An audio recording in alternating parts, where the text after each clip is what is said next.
Hi అండి. Welcome back to our channel Sanas కుకాలజీ. ఈరోజు మన రెసిపీ వచ్చేసి ఎంతో టేస్టీగా, సింపుల్‌గా, ఇన్‌స్టెంట్‌గా అప్పటికప్పుడు చేసుకునే క్యాప్సికమ్ రైస్ అండి. ఈ క్యాప్సికమ్ రైస్ అనేది చాలా చాలా టేస్టీగా ఉంటుందండి తినటానికి. మార్నింగ్ టైమ్స్ మన దగ్గర ఎక్కువ టైం లేనప్పుడు పిల్లల, పెద్దల లంచ్ బాక్స్‌లోకి ఏదైనా టేస్టీగా, హెల్తీగా, ఇన్‌స్టెంట్‌గా చేయాలనుకుంటే ఈ విధంగా ఒకసారి క్యాప్సికమ్ రైస్‌ని ట్రై చేసి చూడండి. చాలా చాలా బాగుంటుందండి. పిల్లలకైనా, పెద్దలకైనా చాలా చాలా బాగా నచ్చుతుందండి. పదండి ఇప్పుడు దీన్ని సింపుల్ అండ్ ఈజీగా ఎలా ప్రిపేర్ చేయాలో చూసేద్దాం. స్టవ్ మీద ఒక పాన్ పెట్టుకొని, ఇప్పుడు ఇందులోకి ఒక 3 టేబుల్ స్పూన్ల నూనెను వేసుకోవాలి. నూనె వేడయ్యాక ఇప్పుడు ఇందులోకి ఒక టేబుల్ స్పూన్ శనగపప్పుని, అర టేబుల్ స్పూన్ ఆవాలు, అర టేబుల్ స్పూన్ జీలకర్రని వేసుకొని, వీటిని కొద్దిగా ఫ్రై చేసుకోవాలి.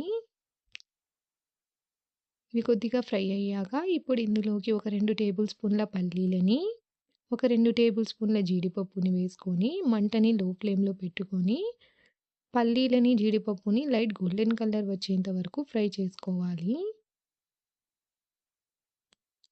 చూడండి మన పల్లీలు, జీడిపప్పు అనేటివి లైట్ గోల్డెన్ కలర్ వచ్చేసాయి. ఇప్పుడు ఇందులోకి ఒక 2 క్యాప్సికమ్‌ని ఈ విధంగా కట్ చేసి వేసుకోవాలి. అలాగే 2 పచ్చిమిర్చిని కూడా కట్ చేసి వేసుకోవాలి. క్యాప్సికమ్‌ని మనం ఒక 2, 3 నిమిషాలు వేయిస్తే సరిపోతుందండి. మరీ ఎక్కువగా క్యాప్సికమ్‌ని వేయించకూడదు. ఒక 50% వేయించుకుంటే సరిపోతుంది. ఇప్పుడు ఇందులోకి ఒక 2 టేబుల్ స్పూన్ల కరివేపాకును కూడా వేసుకొని వేయించుకోవాలి. చూడండి మన క్యాప్సికమ్ అనేది ఒక 50% వరకు వేగిపోయిందండి. ఇప్పుడు ఇందులోకి రుచికి సరిపడా ఉప్పు వేసుకొని ఒకసారి బాగా మిక్స్ చేసుకోవాలి.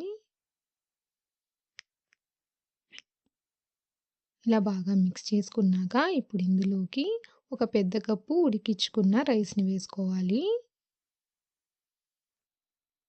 ఇప్పుడు ఇందులోకి రుచికి సరిపడా కారం నేను ఒక టేబుల్ స్పూన్ కారం వేస్తున్నాను. అర టేబుల్ స్పూన్ మిరియాల పొడిని వేసుకొని ఇప్పుడు అంతా బాగా చక్కగా మిక్స్ అయ్యే విధంగా కలుపుకోవాలి. మన కారప్పొడి, మిరియాల పొడి అనేది రైస్‌కి చక్కగా పట్టాలండి. ఆ విధంగా కలుపుకోవాలి. నేను ఈ క్యాప్సికమ్ రైస్‌ని బాస్మతి రైస్‌తో చేస్తున్నాను. మీరు నార్మల్ రైస్‌తోనైనా చేసుకోవచ్చు. అలాగే నైట్ టైమ్ మిగిలిపోయిన అన్నంతో కూడా ఈ క్యాప్సికమ్ రైస్‌ని చేసుకోవచ్చు. ఇప్పుడు లాస్ట్‌లో కొంచెం కొత్తిమీరని వేసుకొని ఇంకొకసారి బాగా కలుపుకోవాలి. చూడండి అంతా చక్కగా పర్ఫెక్ట్‌గా కలిసిపోయిందండి.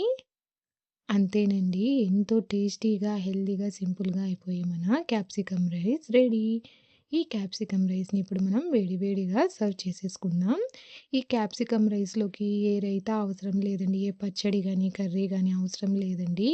ఇలాగే ఈ క్యాప్సికమ్ రైస్‌ని తినేయొచ్చండి. అంత టేస్టీగా ఉంటుందండి. మీరు గూడా తప్పకుండా ఒకసారి ఈ క్యాప్సికమ్ రైస్‌ని ఈ విధంగా ట్రై చేసి చూడండి. మీకు ఈ క్యాప్సికమ్ రైస్ రెసిపీ ఎలా అనిపించిందో నాకు కామెంట్‌లో తెలియచేయండి. వీడియో నచ్చితే లైక్ చేయండి, షేర్ చేయండి. అలాగే నా ఛానల్‌ని సబ్స్క్రైబ్ చేసుకోండి.